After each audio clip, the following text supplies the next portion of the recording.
Boa tarde, pessoal. Então, hoje nós vamos começar o capítulo de colisões.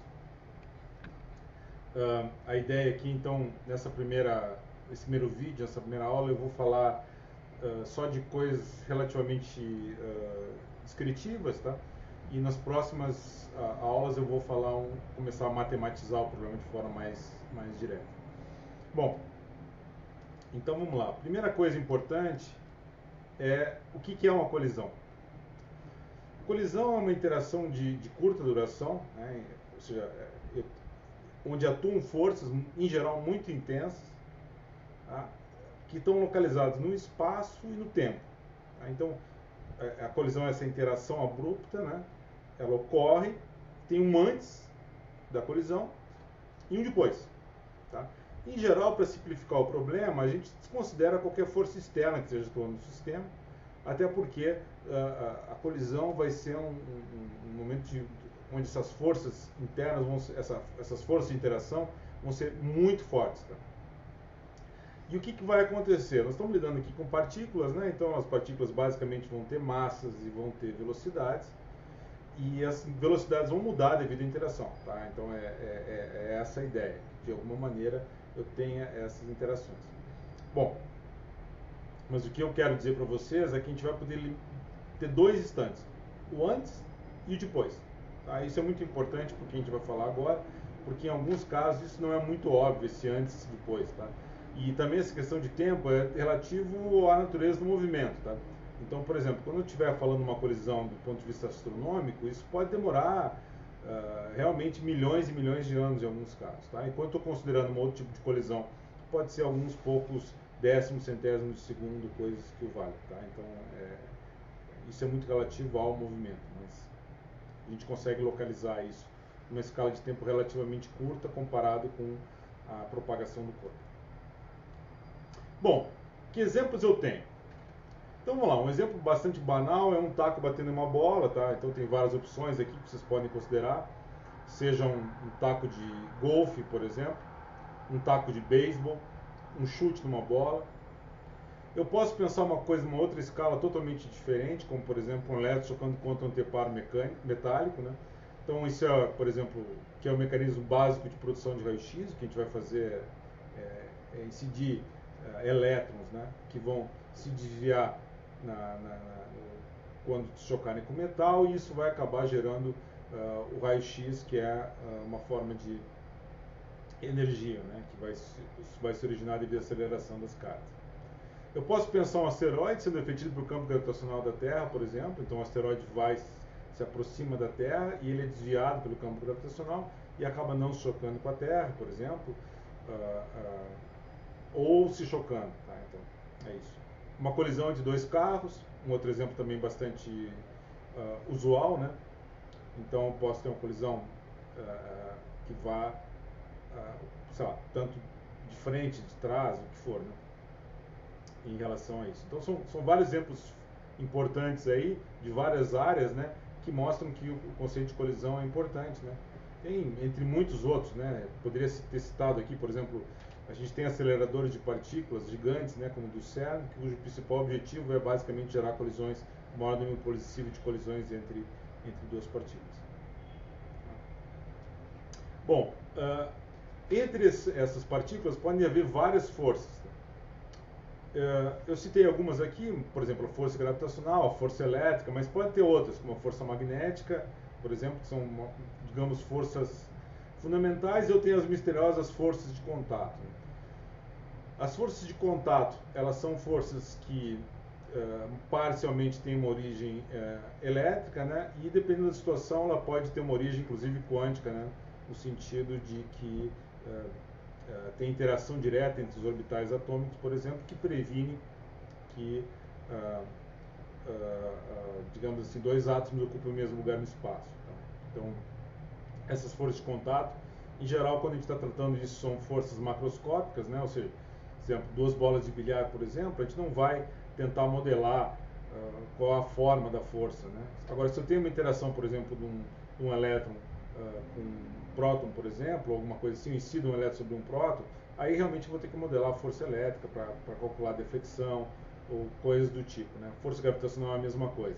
Se forças de contato vão ser basicamente forças de restrição, né? Eu vou aproximar de alguma maneira essa interação dos dois objetos, impedindo que eles, no final das contas, entrem em contato na minha modelagem. Tá? Mas essas forças de contato elas podem ter origem microscópica das mais variadas. Bom, o que é importante quando eu estou considerando colisão? Como eu tenho essas forças de interação, elas são forças internas, tá? Pelo que a gente discutiu na sessão anterior, o momento linear é conservado, tá? Porque é claro que aqui eu estou abstraindo forças externas, tá? Então, assim, eu não tenho nenhuma força externa. Se eu tivesse uma outra força externa, eu poderia desconsiderar isso. Mas isso, em geral, é desprezível frente à intensidade da força de interação. A força de interação é muito maior do que essas forças externas, então é uma ótima aproximação considerar que elas são nulas, e nesse caso o momento linear é conservado. Bom, e aí vem o seguinte. O que vai acontecer com a energia cinética? Tá? Eu tenho duas situações. Uma que eu tenho energia cinética conservada, que é dita uma colisão elástica. E aqui eu vou mostrar para vocês. Um exemplo tradicional é o pêndulo de Newton, tá? E que eu tenho basicamente esferinhas de metal que colidem umas com as outras. O que acontece? Uma colisão tende a ser mais elástica quanto menor for a capacidade de deformação do meu material. Então, esferas de metal são muito rígidas, elas se deformam muito pouco quando chocam. E o que acontece? Então, eu não tenho muito pouca energia relacionada a essa deformação. É óbvio que a energia cinética não vai se conservar estritamente, tá? Porque, por exemplo, quando eu bato uma bolinha na outra, tem um som. Esse som, ele é uma onda sonora, e essa onda sonora se propaga, propagando energia. Então, eu não tenho necessariamente uma conservação de energia, mas essa conservação de energia cinética, essa energia que é perdida através da propagação do meu material, ela é muito pequena, então ela pode ser desprezada. Inelástica. Quando é que uma colisão é inelástica? Quando a energia cinética não é conservada. Então, quando as forças de deformação são muito importantes. O exemplo clássico é a colisão de dois carros, ou a colisão de um carro contra uma parede, por exemplo, em que a maior parte da energia vai ser dissipada em energia de deformação.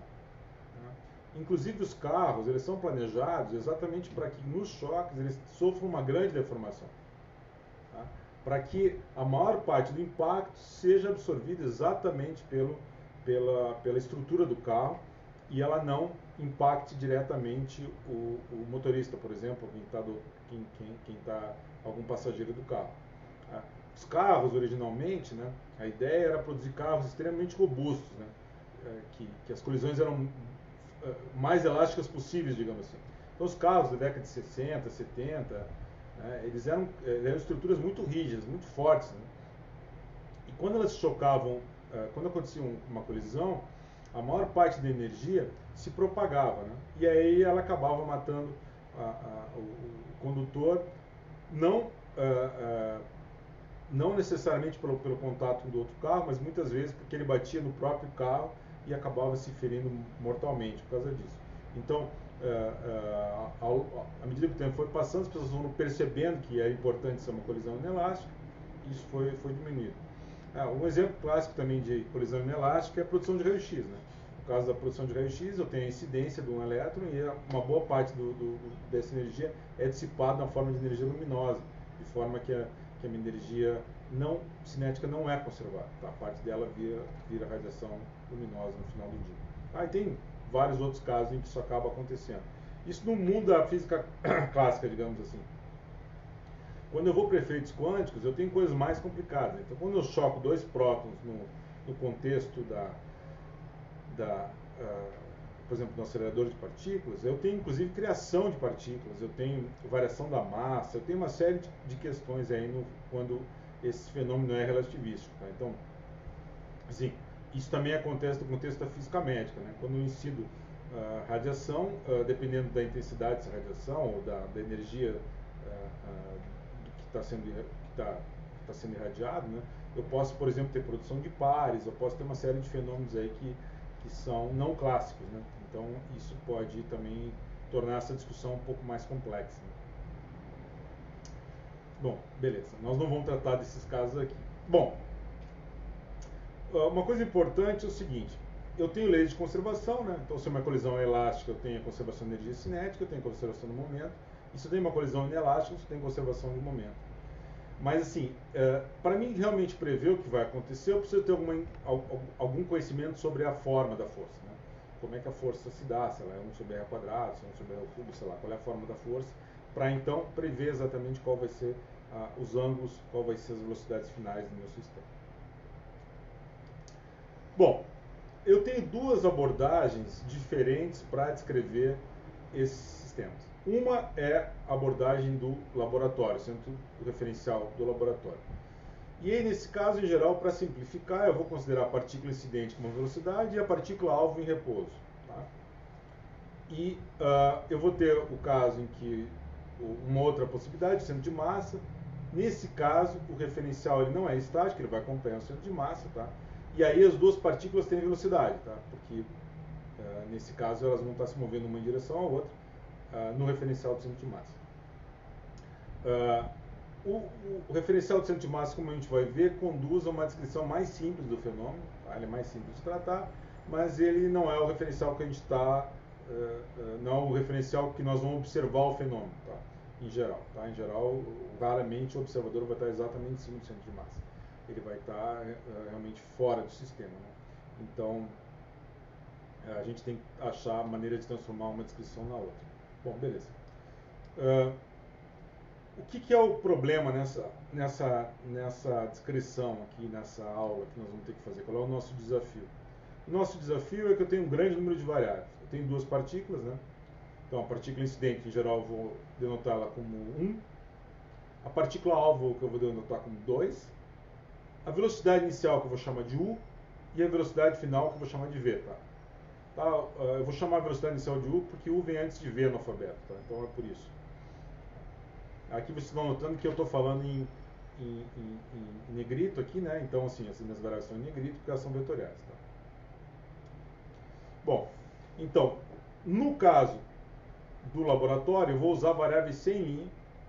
E no caso do centro de massa, eu vou usar variáveis com linha, tá? Então, eu tenho, vocês estão vendo aí, eu tenho 8 tipos de velocidade aí, tá?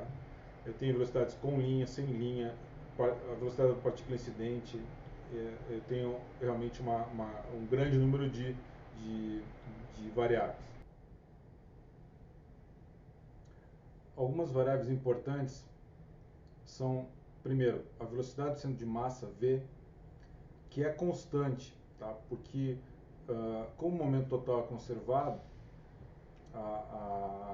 nós temos a conservação da velocidade do centro de massa. A energia cinética inicial, que é dada por T0, e a energia cinética final, que é dada por T1. Que vão descrever esse meu sistema. Bom, e além disso eu tenho ângulos. Tá? Eu tenho ângulos, e essa é a parte que a gente tem que tentar lembrar aqui. Eu tenho esse V maiúsculo aqui, nós vamos definir na sequência, né? Ele é a velocidade do centro de massa. Eu tenho esse ângulo psi aqui, ó, tá? Esse ângulo psi. Quando eu tenho choque, uma das partículas vai se mover com velocidade V1, né? E a outra com velocidade V2. O choque acontece nesse ponto, tá? E eu tenho esse ângulo psi. Essa letrinha aqui é a letrinha muito estranha, grega, né? A letrinha chamada chi. Tá? Então eu tenho psi e eu tenho chi. Então M1 e M2 aqui. Então, psi é o ângulo entre, claro, entre dois pontos sempre tem uma reta, né? Então é a reta que une os dois pontos, essa reta pontilhada. M1 vai ser o ângulo entre V1 e a reta, psi vai ser esse ângulo aqui, que vai ser o ângulo entre M2 e o eixo X. Θ vai ser esse ângulo aqui, tá? E aqui eu tenho ângulo φ, aqui vai ser 180, né? Então esse ângulo aqui vai ser π menos θ. Tá? Então vai ser relativamente fácil descrever, né, esse sistema levando em conta esses ângulos. Então qual vai ser o nosso objetivo? Dado a velocidade inicial, 1 e o 2, basicamente, mas o 2 tipicamente é 0, né? Eu vou querer determinar V1, eu vou querer determinar V2, eu vou querer, sabendo isso, eu vou determinar Psi, eu vou determinar aqui, eu vou determinar θ. Tá? Então, como vocês veem aqui, θ é muito mais fácil, é mais simples de escrever isso aqui. Eu não acho que não deixei claro o suficiente, né? Θ é o ângulo que eu tenho entre M1, no caso que a minha descrição é o centro de massa. Tá? Então, é o ângulo de deflexão quando eu tenho o centro de massa, e essa outra quantidade vai ser φ, que vai ser π menos θ. Tá? Então, na verdade, eu tenho uma relação muito mais simples entre θ e φ do que eu tenho entre Psi e Qi. Então, por isso que vai ser muito mais fácil ler a descrição em termos do centro de massa, porque eu vou ter um ângulo só, e aqui eu tenho dois ângulos, duas formas de massa. Bom, então, grosso modo é isso. Na sequência, a gente vai calcular então esses ângulos dependendo das minhas condições iniciais, aplicando as condições à lei de conservação.